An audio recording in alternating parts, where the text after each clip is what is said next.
Graça e paz, igreja, amém?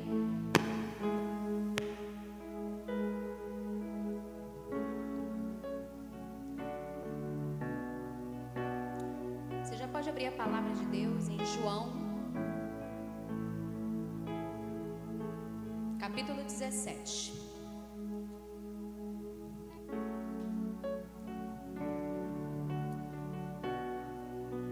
Nós vamos passear um pouquinho na Bíblia hoje, amém?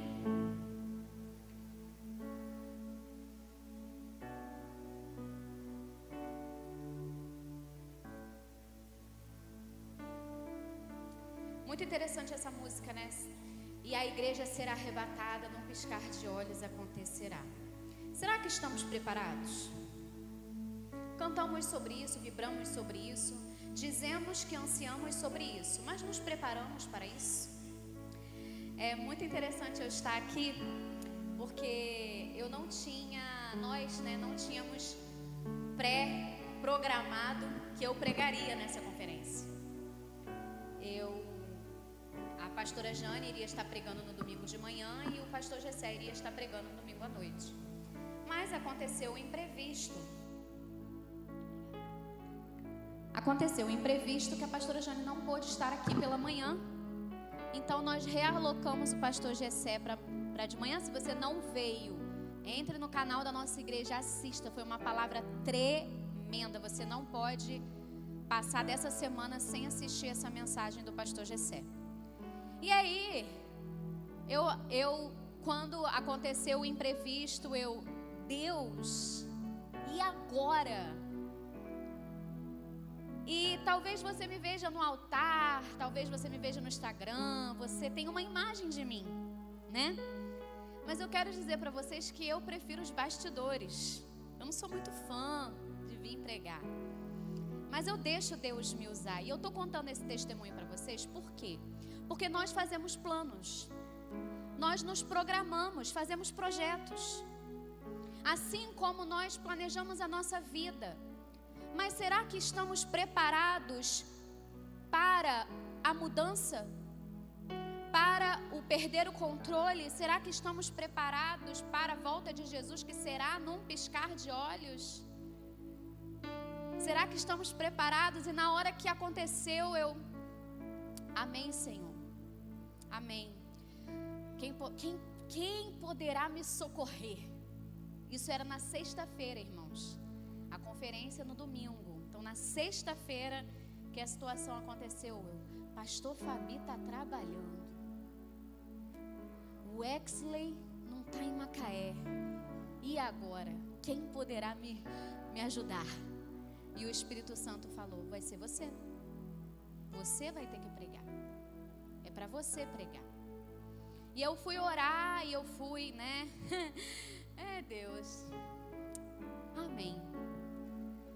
E eu estou compartilhando isso com vocês, não é para me levantar não é para glória minha não, mas é para compartilhar que nós precisamos estar preparados, porque nós não sabemos a hora e o lugar que Deus vai querer usar você. E você precisa estar preparado para dizer, Senhor, eis-me aqui, usa-me. Porque a igreja será arrebatada num piscar de olhos. Não vai ser o evangélico que vai ser arrebatado. Não vai ser a religião que vai te arrebatar. Não. A igreja vai ser arrebatada. E quem é a igreja? Levanta a mão. Igreja é a unidade de muitos membros. Então, nessa noite eu quero compartilhar com você. O título da minha mensagem é O Caminho da Unidade. Então vamos lá, João capítulo 17, a partir do versículo 20, você pode ficar de pé, você pode ficar sentado, você fica à vontade, tá bom, meu irmão? Vamos lá. Eu vou ler na minha versão NAA, tá? Eu sei que tá NVI aí, mas eu vou ler na minha aqui.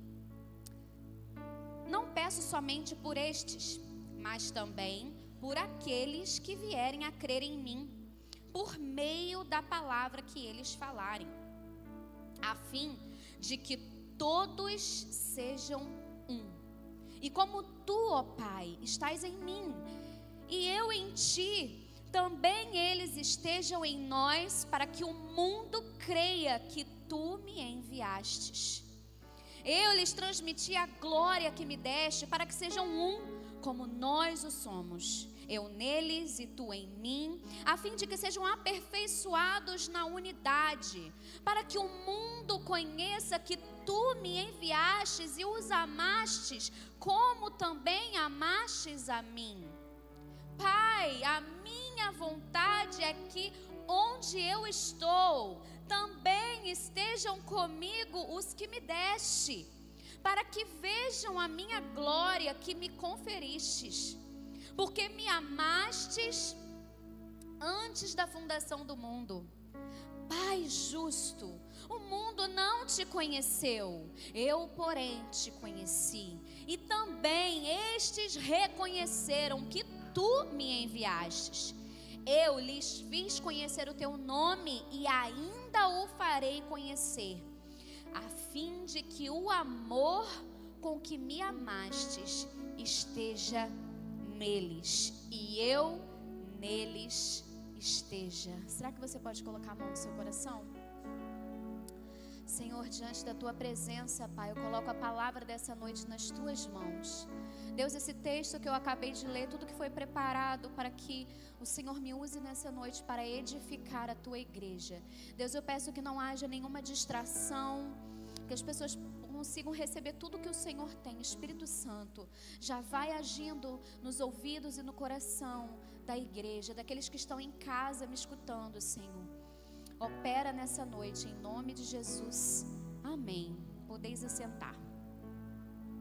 Bom, eu li aqui um trecho da palavra, mas para que a gente possa entender perfeitamente o que Jesus está falando aqui, eu quero voltar um pouquinho com vocês. Eu não vou ler os textos porque são muitos, mas eu gostaria que você voltasse junto comigo. Aqui, Jesus, nesse trecho que nós estamos lendo, era uma oração de Jesus a Deus em favor dos futuros cristãos, ou seja, em nosso favor. Porém, da onde que Jesus está vindo aqui? Se você for lá em João 13, capítulo 13, você vai ver que Jesus, ele está vivendo a última ceia com os seus discípulos. Ou seja, ele está preparando os discípulos para a prisão e logo logo a morte dele. Então você concorda comigo que Jesus, sabendo que logo logo ele seria preso e ele seria morto, tudo que ele falou, ministrou, ensinou de João 13 para cá foi escolhido calculadamente, foi propositalmente falado, ensinado, ministrado, porque eram os últimos momentos dele com seus discípulos. Pensa comigo, você sabe quais serão os seus últimos momentos, e você está com os seus filhos, você está com o seu cônjuge, o que você falaria para eles? Talvez você reclamaria de alguma coisa com eles? Você falaria alguma banalidade? Eu acredito que não. Eu acredito que você falaria as coisas que são mais importantes naquele momento do seu coração para o seu filho, para o seu cônjuge ou para os seus pais. Afinal de contas, você sabe que você está partindo. Então eu preciso que você entenda a seriedade daquilo que Jesus está fazendo aqui. Porque João 17... é como se fosse essa oração final aqui de Jesus, na verdade é o final de um caminho. Imagina comigo, Jesus, ele está trilhando o seu último momento para a morte. Então ele escolhe as palavras, ele escolhe o que ele vai fazer com os discípulos, ensinar aos discípulos. Ele está ali calculadamente pensando e fazendo para deixar um princípio e algo estabelecido na vida dos seus discípulos. Nesse momento, aqui no capítulo 17, Judas já não estava mais. Mas no capítulo 13, se você abrir o capítulo 13 de João 13, você vai ver que ele estava reunido com os discípulos para ceiar. Ele estava reunido também com Judas. Judas estava ceando com Jesus. Tem um momento onde Jesus lava o pé dos discípulos e lava o pé de Judas. Mas em algum momento Judas sai para trair Jesus. Imagina você comigo, um grupo de 13 pessoas, porque era Jesus mais os 12 vivendo 3 anos. E Jesus sabe que um deles saiu para traí-lo. Talvez os outros não tinham entendimento do que Judas ia fazer, porque eu acho que eles teriam impedido Judas. Eu acho que no momento eles iam correr atrás de Judas. Não, peraí, você não vai fazer isso não. Então eu acredito que só Jesus sabia. Então Jesus, ele está trilhando um caminho com os discípulos. Porque depois a gente vai ver no capítulo 14 que Jesus depois sai da onde eles estavam ceando em direção ao jardim Getsêmani. E o capítulo 14, capítulo 15, 16 e 17, Jesus está ensinando os discípulos no caminho, enquanto eles iam para o jardim Getsêmani. Então, eu quero dizer para vocês que há um caminho para a unidade. E eu quero usar esses textos, pegar toda essa trajetória de João 13 a João 17, para a gente aprender aqui junto os lugares que nós precisamos passar para finalizarmos em unidade. Porque pregamos sobre unidade, falamos sobre unidade, ministramos sobre unidade, e talvez você fique na sua cabeça, mas como eu posso ser um? Ou como posso ser una? Como posso viver essa unidade? Talvez você não chegou aqui no iniciozinho, na abertura, mas tem um vídeo que passa, depois você pode ver no YouTube, onde uma voz não conhecida, quer dizer, a minha voz, fala assim, como que várias denominações, várias igrejas podem ser podem ser una. Hoje tem muitas igrejas de vários tipos. Como que eu e você, que somos diferentes, podemos ser um? Talvez você se pergunte isso, e nessa noite eu quero te dar o caminho. Eu quero te dar esse passo, tudo que a gente precisa fazer para chegarmos ao final desse caminho e vivermos isso que nós lemos aqui no início da caminhada. Então vamos lá. O caminho da unidade, quem quiser ir comigo em João 13, pode ir. Eu não vou esperar não, mas você pode ir. O caminho da unidade passa pelo primeiro lugar, que se chama a mesa. O caminho da unidade. Repete comigo, o caminho da unidade passa pela mesa. Quando foi a última vez que você sentou à mesa com Jesus? Quando foi a última vez que você sentou à mesa com seus filhos, com seus pais, com seu cônjuge? Aqui em João 13, no versículo 1, fala assim: antes da festa da Páscoa, sabendo Jesus que era chegada a sua hora de passar deste mundo para o Pai, tendo amado os seus que estavam no mundo, amou-os até o fim. Durante a ceia, vou parar aqui. Ou seja, eles estavam à mesa ceando. E diferente do que a gente chama de ceia hoje em dia, a ceia aqui com Jesus é igual o nosso churrascão hoje da comunhão. Era comida, era comer com Jesus. Eu não sei, aqui talvez muitos não tenham esse hábito. Eu tinha o hábito na casa dos meus pais que era o café da tarde, que por muitas vezes meu marido, na época namorado, ele ria porque era um café da tarde que às vezes acontecia 7 horas da noite, às vezes acontecia 8 horas da noite, às vezes acontecia 5 horas da tarde. Não era muito assim um padrão, mas o padrão era todos sentados à mesa para tomar café. E eu cresci assim. Jessé não tem isso. Então, quando nós nos casamos, houve um choque. Porque eu arrumava a mesa, mas ele não queria sentar à mesa para comer. Ele queria comer na frente da televisão, no quarto, alguma coisa assim. E eu ficava assim, não, peraí, não, aqui na mesa. Mas por que eu estou falando isso? Porque a mesa é o lugar de intimidade, a mesa é o lugar do relacionamento. E sabe o que acontece que eu vejo? Sem mesa não há unidade. E olha só algo muito importante para os pais. Vocês não têm costume de criar o hábito da mesa com seus filhos? Em nenhuma refeição. Você deixa ele comer no quarto, você vai comer no quarto. Às vezes você nem tem mesa na sua casa, porque para você aquilo não tem importância. Mas aí o seu filho sofre alguma coisa na escola e você não fica sabendo. Aí acontece alguma coisa ruim, ou seu filho faz alguma coisa ruim, você não fica sabendo. E você entra em choque. Poxa, por que você não me falou? Por que você não veio conversar comigo? Porque o filho não se abre com o pai. Porque o lugar de se abrir é na mesa.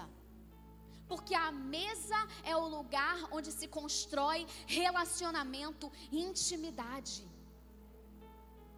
Então você quer ser unido com seu filho, você quer que seu filho se abra para você, construa o ambiente da mesa na sua casa.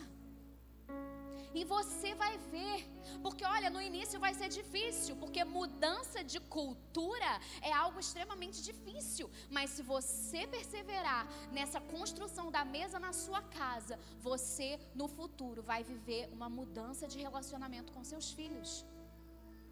Então o caminho da unidade, o primeiro lugar é a mesa.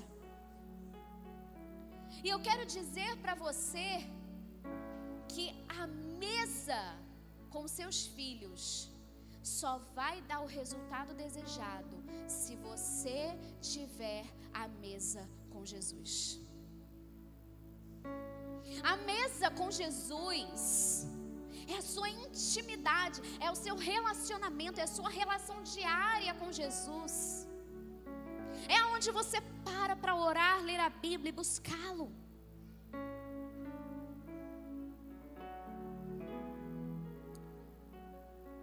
Querido, Jesus, ele foi à cruz uma só vez para mudar todo o destino da história da humanidade. Mas para transformar a vida das pessoas, ele foi à mesa inúmeras vezes.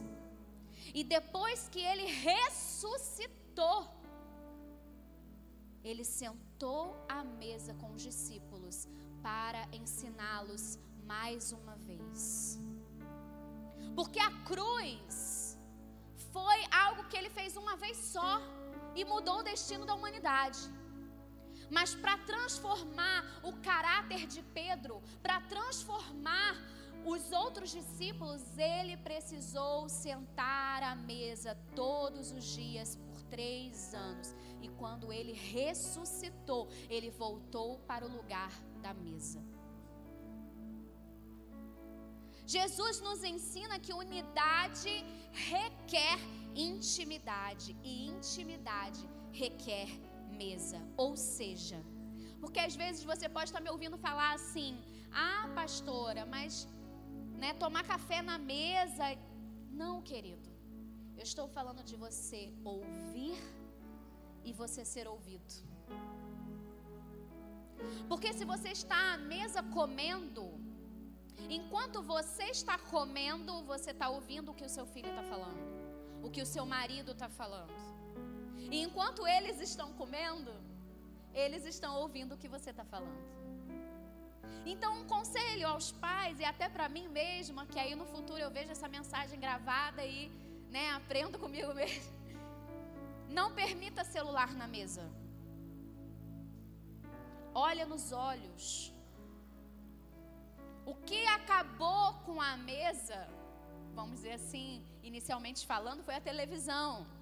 Porque antigamente, vamos dizer assim, há 200 anos atrás, as pessoas sentavam em volta da mesa para fazer suas refeições. Depois passaram a sentar em volta da televisão. O lugar mais importante da casa deixou de ser a sala de jantar e passou a ser a sala de estar, com uma televisão. E hoje, por causa da tecnologia, do telefone, o lugar mais importante da casa são os quartos, onde o pai está vendo alguma coisa, a mãe está fazendo outra coisa, o filho está fazendo outra coisa, e assim, muitas das vezes, passa-se o dia e os pais não têm rosto no rosto com os filhos. E o segundo lugar que o caminho da unidade passa pelo serviço. Ainda no capítulo 13, Jesus, ele está naquele momento ensinando o serviço aos seus discípulos, quando ele pega e lava os pés. Mas eu gostaria de focar aqui no versículo 20. Na versão aqui NVI diz assim: eu garanto, quem receber aquele que eu enviar, estará me recebendo, e quem me recebe, recebe aquele que me enviou. Aqui Jesus está dizendo claramente que quem receber você, vai estar recebendo ele. Toda vez que você servir alguém, você está servindo ao próprio Deus. Porque Jesus diz: eu e o Pai somos um. Então, se você serve Jesus, você serve ao Pai. E Jesus está dizendo: olha, eu e a Roselma, Jesus está dizendo, eu e a Roselma somos um. Então, a partir do momento que o pastor Gessé serve a Roselma, o pastor Gessé está servindo a Jesus e assim está servindo a Deus. Mas sabe um detalhe que eu quero que vocês compreendam? Porque às vezes quando a gente fala sobre servir, a gente bate um pouco na tecla de que a gente precisa pegar a toalha e lavar os pés. Mas se você lembra comigo, Jesus foi lavar os pés de Pedro. E a reação de Pedro foi o quê? Não, Senhor, o Senhor não vai lavar os meus pés. Que é isso? O Senhor é o mestre, Senhor, e eu sou ninguém. E aí Jesus falou o quê? Se eu não vos lavar os pés, você não tem parte comigo. Então eu quero dizer uma coisa para você, que ser servido também é o outro lado da moeda. Eu conheço muitas pessoas que não querem ser servidas por orgulho. Quê? Não, imagina, não. Mas eu quero dizer para você que Jesus está falando aqui, eu volto no versículo 20. Eu garanto que quem recebe aquele que eu enviar, estará me recebendo. E quem me recebe, recebe aquele que me enviou. Então eu quero dizer para você que você precisa abrir as portas da sua casa para você receber os enviados do Senhor. Mas você também precisa ir para que você seja o enviado. Não sei se vocês estão entendendo o que eu estou falando, que você precisa servir, mas você também precisa deixar as pessoas servirem você. Porque vai ter o tempo em que você vai viver o tempo de ser servido. Vai vir o tempo em que vai ser aquele que você é que vai receber. Você vai ser aquele que vai precisar, que vai estar necessitando. Às vezes você vai estar passando por um momento difícil. Não feche a sua porta no tempo difícil por orgulho, por vaidade, por pena de si mesmo, por medo. Não! Se você está vivendo um tempo de necessidade, abre a porta da sua casa e receba. Receba aquele que Deus está enviando. Porque o caminho, passa pelo serviço, mas o serviço é uma moeda de dois lados. É o lado onde você faz alguma coisa, mas é o lado onde você deixa que seja feito também na sua vida. Eu e Anne, a gente tem trabalhado muito. E vira e mexe, eu pago um almoço para ela, eu pago um café para ela. E aí chegou um momento que ela falou, não, mas eu quero pagar para você também. E aí a minha reação primeiro foi, não. Tipo assim, eu sei da sua situação financeira, eu sei. Não precisa. Precisa sim. Sabe por quê? Porque quando eu deixo ela pagar algo para mim, ela está me abençoando. E quem abençoa profeta, recebe galardão de profeta. Amém? Então quando você deixa, porque você é profeta. Eu não sou profeta porque eu estou pregando aqui, não. Quando eu falo que eu sou profeta é porque eu estou servindo a Deus, eu estou cumprindo o meu ID, eu estou cumprindo com o chamado que Deus tem para mim. Então se você está cumprindo com o seu ID, se você está cumprindo com o chamado que Deus tem para você, se você está servindo na casa do Senhor, na área que Deus confiou a você, toda pessoa que te abençoa é abençoado pelo próprio Deus. Então quando você fecha a porta, quando você não quer receber o pastor na sua casa, quando você não quer receber o profeta na sua casa, quem está deixando de receber é você. Quem está perdendo as bênçãos do Senhor é você. Então não se feche para o serviço. O caminho da unidade passa pelo serviço. O servir é o voluntariado, é algo que o próprio Espírito Santo coloca no nosso DNA. Nós precisamos ter o coração de servir e de ser servido pelo Senhor. Não pode ter lugar de orgulho.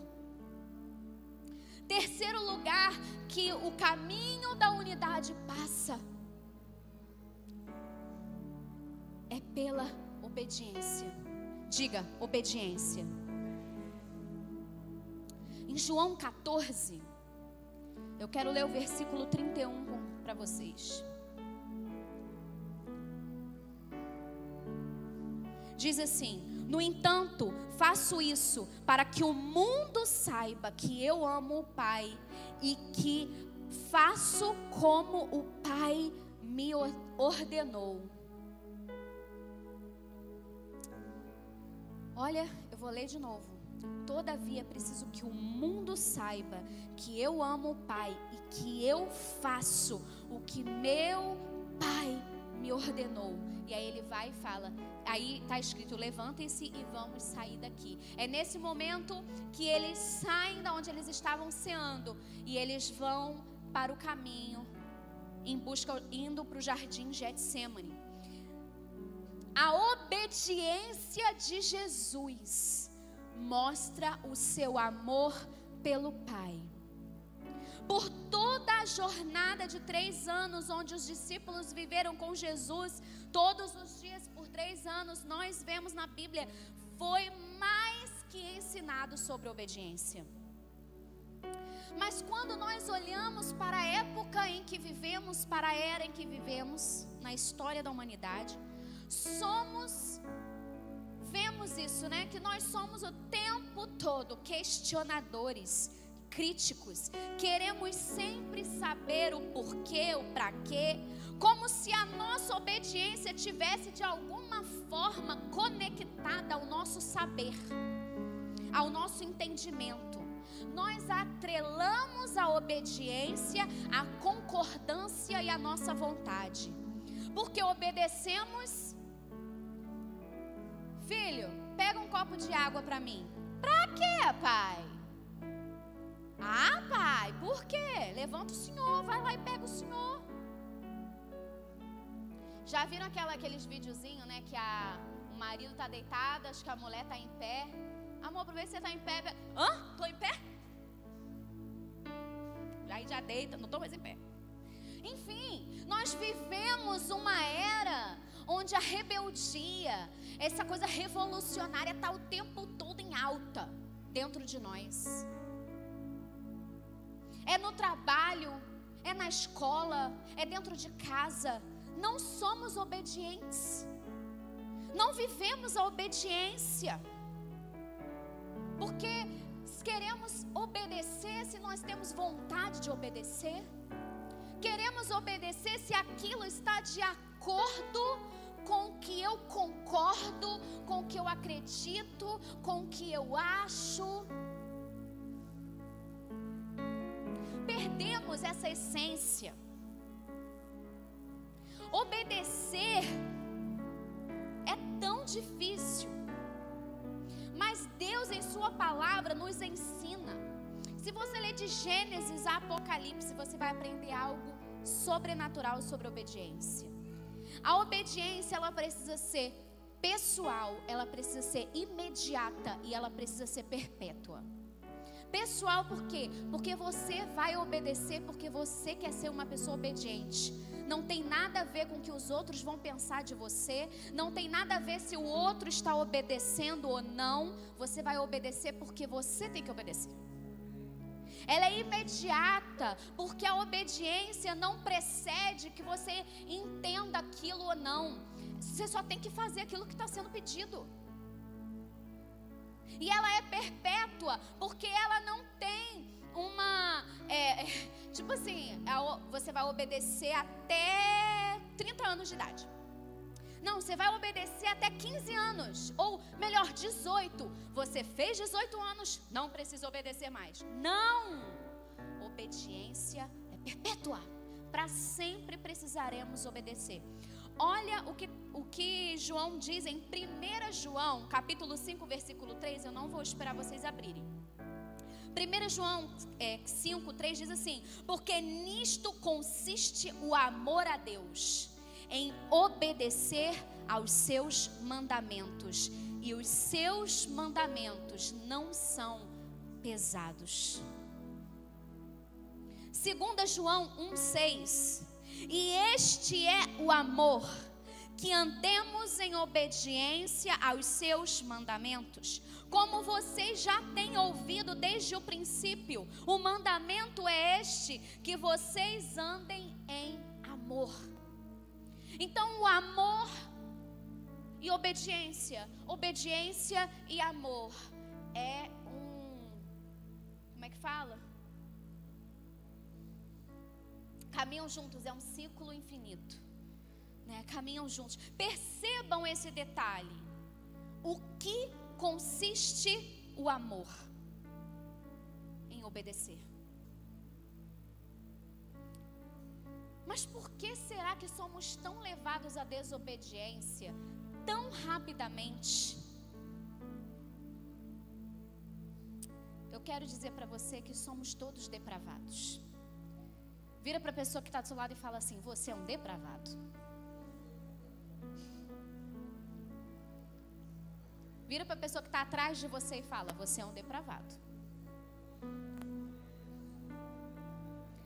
O pecado fez com que eu e você nos tornássemos depravados diante de Deus. Então não há nada de bom em nós mesmos. Bom é o Espírito Santo que decidiu habitar dentro de você, dentro de mim. E por causa dele, nós temos a capacidade para a obediência. E eu estou falando algo muito sério. Não é porque o seu chefe não é cristão que você não vai obedecer ele. Você precisa obedecê-lo, porque ele é o seu chefe no trabalho. A professora na sua escola é a autoridade na sua escola, então você precisa obedecê-la. Nem preciso falar de pai e mãe aqui, né? Pelo amor de Deus, eles são autoridade na sua vida. Você precisa obedecer aos seus pais. Mulheres casadas, seus maridos são a autoridade de Deus na sua vida. Você não está mais debaixo da autoridade do seu pai, você está debaixo da autoridade do seu marido. Então, o caminho da unidade com Jesus passa pela obediência. E obedecer é muito difícil. Mas eu tenho que pedir, não permita que isso impeça você de viver a unidade, que isso impeça você de viver aquilo que Deus tem para você, porque 99% de obediência é desobediência. Você obedece uma coisa, mas não obedece a outra, você é desobediente. O pastor fala para você fazer alguma coisa, você não faz, você está desobedecendo. E o pastor, ele é uma figura do anjo da igreja, ele é uma figura espiritual de autoridade na sua vida. É claro que você precisa obedecer o pastor até que a palavra dele não vá contra a Bíblia. Você obedeça seu pai, seu chefe, seu professor, até que a palavra dele não fira a Bíblia. Porque entre Deus e qualquer autoridade humana, você fica com Deus. Porém, muitos estão usando isso para não obedecer ninguém, nem mesmo Deus. Então, precisamos passar pelo caminho da obediência, amém? Meu Deus. O caminho da unidade passa pela constância. Vai comigo lá em João 15, versículo 9, diz assim: como o Pai me amou, assim eu os amei, permaneçam no meu amor. Se vocês obedecerem aos meus mandamentos, permanecerão no meu amor, assim como tenho obedecido aos mandamentos do meu Pai, e em seu amor permaneço. Permanência e constância são sinônimos. O caminho da unidade passa pela constância. Você já tentou se relacionar a longo prazo com uma pessoa inconstante? Já trabalhou com alguém inconstante? Eu quero dizer para você que é muito difícil confiar em alguém inconstante, porque você nunca sabe como que aquela pessoa está naquele momento. Interessante que nesse texto nós vemos uma sentença descrita por Jesus. Preste atenção nessa parte. Se vocês obedecerem aos meus mandamentos, permanecerão no meu amor. Percebe aqui a sentença? Obedecerão para permanecer. A chave da constância está na obediência. Por isso que para você chegar na unidade, você precisa passar pela obediência. Porque a pessoa, a constância, a permanência, porque o que é constância? Eu até botei aqui o significado de constância, para a gente entender. Gessé fica brincando comigo que toda a minha mensagem tem que ter um momento do dicionário, né? Então, constância é a qualidade daquele que não falta uma tarefa. Constância é frequência, persistência, insistência, obstinação. Para você ser constante, você precisa ser uma pessoa obediente. Para você permanecer em Jesus, para você permanecer no amor dele, seja obediente. Por isso que é um caminho que você vê que a gente vai, é uma coisa ligada à outra. Porque a mesa, a intimidade, ela te liga ao serviço. Porque se você está na mesa, você sabe, né? Prepara a mesa, monta a mesa, come, depois desmonta a mesa. Então é um serviço. Esse serviço, ele te leva à posição de você ser obediente. E a obediência te leva à constância. Então, se você já pensou na sua vida, meu Deus, por que eu sou tão inconstante? Talvez o segredo esteja aí, você não está sendo obediente. Seja obediente e você será constante. Amém? E então, chegamos ao fim do caminho.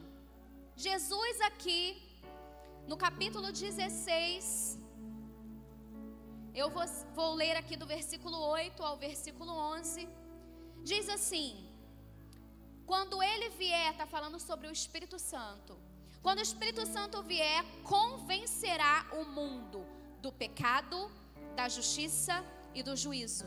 Do pecado, porque eles não creram em mim. Da justiça, porque eu vou para o Pai e vocês não me verão mais.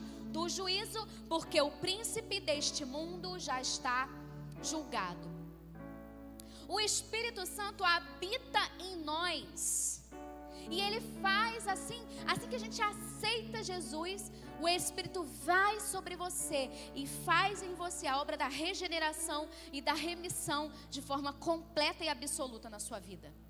Mas também traz, é algo assim, é como se fosse um furacão ao mesmo tempo vindo sobre você. Ele ao mesmo tempo vai e te dá o convencimento do seu pecado. Ele traz a sua memória. Como eu falei, que somos depravados, que somos pecadores. E ele traz o convencimento do pecado, da justiça e do juízo. E olha que interessante, irmãos, que eu achei isso aqui, eu até escrevi na minha mensagem assim, ó, uau! Sabe qual juízo? Que o príncipe deste mundo já está condenado. O Espírito Santo que habita em você não lhe traz juízo de perdição eterna. Ele lhe traz juízo de vida eterna. Porque ele te traz a convicção que o seu maior inimigo, que não é o seu irmão, já está derrotado. Esse é o juízo. Satanás já é derrotado, acabou para ele. Não dê poder para Satanás, não, porque Satanás não tem poder nenhum, meu irmão. Porque já acabou para Satanás. E o Espírito Santo é quem capacita a mim e a você para viver a unidade. A unidade agora faz parte do nosso DNA. E eu quero ler uma parte novamente do capítulo 17 para terminar aqui. O Ministério de Louvor já pode subir. 20.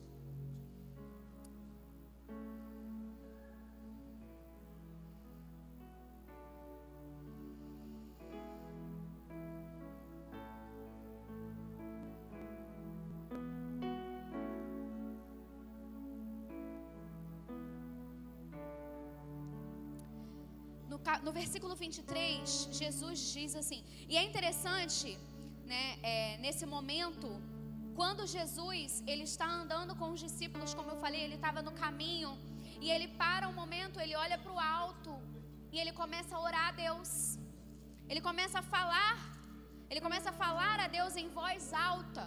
Ele não se isola, ele não se afasta dos seus discípulos. Na frente dos discípulos mesmo, ele só levanta a cabeça e começa a falar com Deus. Então, naquele momento ali, Jesus está ensinando aos discípulos a respeito da unidade. Pensa, os discípulos iriam viver algo que iria estremecer o relacionamento deles. Eles iriam viver a traição de Judas. Judas fazia parte do grupo deles. Então Jesus, ele está ensinando um princípio de unidade para que aquela ação de Judas não viesse a dividi-los, a dispersá-los, a separá-los, a afastá-los. Mas nesse momento, nesse último momento, no versículo 22, diz assim: dei-lhes a glória que me deste, para que eles sejam um, assim como nós somos um, eu neles e tu em mim, que eles sejam levados à plena unidade, para que o mundo saiba que tu me enviastes e o amastes como igualmente me amastes. Então aqui Jesus está falando: Deus, dei-lhe a glória que me deste. Eu vou colocar nas palavras de Isadora, tá? Isadora, versão, né? Dai-lhes o Espírito que me deste. Dai-lhes o Espírito Santo que me deste, para que eles sejam um. Porque é o Espírito Santo que nos capacita a sermos um. Você pode colocar de pé? Então Jesus, Ele quer ensinar para nós nessa noite que Ele anseia, Ele sonha, Ele suplica desde antes dele ir preso no jardim Getsemane, para que nós vivamos a unidade, para que sejamos um, para que sejamos una. Esse foi o último pedido de Jesus antes dele ser preso no jardim Getsemane. Antes dele viver toda aquela angústia de carregar o nosso pecado, quando ele ainda estava, digamos assim, ainda estava são, porque eu imagino que aquela angústia que ele viveu estremeceu as suas estruturas ao ponto dele suar sangue.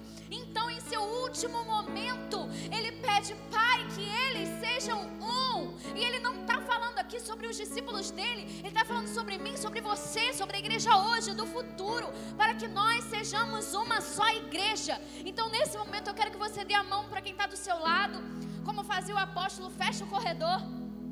Quem puder fechar o corredor, porque esse é o projeto que Deus tem para mim e para você, que nós sejamos um. E eu peço que você não se esqueça: é necessário passar pela mesa, é necessário passar pelo serviço, é necessário passar pela obediência, pela constância. Unidade só se alcança através desses passos. É mesa, é serviço, é obediência e é constância. Oh Senhor, diante da Tua presença, Pai, eu coloco a Igreja Batista Getsemane, eu coloco todos que estão me ouvindo, aqueles que estão em casa, aqueles que estão aqui. Senhor, eu coloco cada um nas Tuas mãos. Deus, eu peço que o Senhor esteja, Pai, fixando em nosso coração que nós precisamos viver à mesa com Jesus, que nós precisamos, Senhor, servir a Jesus, que nós precisamos obedecer a Jesus, que nós precisamos ter uma vida com Jesus constante e permanente, para que possamos viver a unidade que o Senhor projetou. Mas nós precisamos de ajuda, Senhor, porque nossa memória é fraca e nós nos esquecemos. Nós precisamos de ajuda, Senhor, porque hoje nós vivemos uma rotina que nos engole, que nos consome. Então nós precisamos da sua ajuda, Espírito Santo, para que possamos viver a unidade que o Senhor tem para nós, para que possamos viver a una do Senhor. Nos ajuda, nos ajuda, nos ajuda, Senhor, nessa noite, Pai, por todos os dias, que esse caminho da unidade nos leve à perfeita unidade que o Senhor tem, Pai, porque é o que o Senhor deseja para nós. Abençoe eles, abençoe eles, abençoe eles. Você pode soltar o seu braço, querido, e você pode orar pela pessoa que está do seu lado. Ore pela pessoa que está do seu lado. Não vai ser eu que vou orar, mas eu quero ver você orando por essa unidade, orando para que o Espírito derrame a unidade, essa visão de una. Tem pessoas sozinhas,